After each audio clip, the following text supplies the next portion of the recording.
Hello guys, അപ്പം ഇപ്പം പിന്നെ മഴയൊക്കെ ആയിട്ട് ഭയങ്കര പാടാണ്. സ്കൂളിൽ പോകാനാണെങ്കിലും നമുക്ക് ഓഫീസിലൊക്കെ പോകാനായിട്ടാണ് ഭയങ്കര കാറ്റുമാണ്. കുട പിടിച്ച് കഴിഞ്ഞാൽ പറ്റുന്നു. എനിക്ക് പറഞ്ഞു കേട്ടില്ല, ഇന്ന് ഞാൻ പറയുകയാണ്. പിന്നെന്താണ്, എല്ലാവരും ഭയങ്കര സൂക്ഷിക്കുക. Is world is gonna end. ഈ മഴയൊക്കെ കണ്ടിട്ട് എനിക്ക് അങ്ങനെയാണ് തോന്നുന്നത്. എന്നിവിടെ കലിയുഗം കഴിഞ്ഞ് കഴിഞ്ഞാൽ ഇനിയൊരു യുഗം ഉണ്ടോയെന്ന് ആർക്കും അറിയില്ല.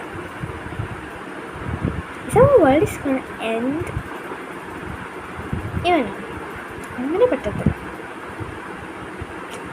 അറിയില്ല പ്ലീസ്. എന്താണ് പറ്റാൻ പോകുന്നതെന്ന് ആർക്കും ഇവിടെ അറിയില്ല. ആർക്കും ഈ ലോകത്തുള്ള ഇവിടെ ആർക്കും അറിയില്ല. പക്ഷെ ഞാൻ കുറേ റിസർച്ച് എന്ന് വെച്ചാൽ കുറേ സെർച്ച് ഗൂഗിളിൽ നിന്ന് ചെയ്ത് നോക്കി. പക്ഷെ എനിക്കപ്പോൾ കിട്ടിയത് നോന്നാണ് കേട്ടോ. നോന്നല്ല, ആദ്യം ഞാൻ സെർച്ച് ചെയ്തപ്പോൾ നോന്ന് കിട്ടി. എന്നിട്ട് രണ്ടാമത് സെർച്ച് ചെയ്തപ്പോൾ എനിക്ക് യെസ് എന്നും കിട്ടി കേട്ടോ. അപ്പം എനിക്കറിയില്ല യെസ് എന്താണ് പറ്റുന്നത്.